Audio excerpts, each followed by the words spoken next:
The salt pans of Rio Maior. Well, they're actually 3 kilometers away from the town with this name, Rio Maior, and they are already within the natural park Serras de Aire e Candeeiros.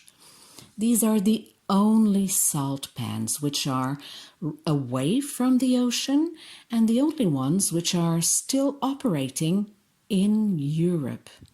The first reference about these salt pans goes back to 1177, but probably during prehistory they were already using the salt. So, how far is the ocean? Well, the ocean is about 30 kilometers away, and the salt is really just a vestige of the presence of the sea in remote times.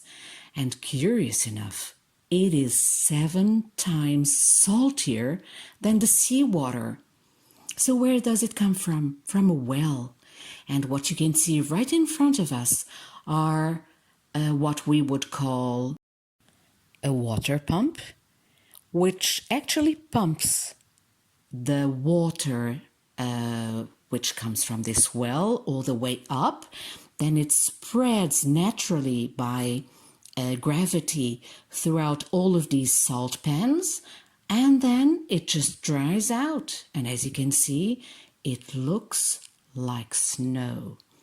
When it's already dried out, they do these pyramids that you can see in these photos, in these images. And the pyramids are actually there to dry out completely the remains of water. So these are the salt pans of Rio Maior. And it is definitely worth a visit.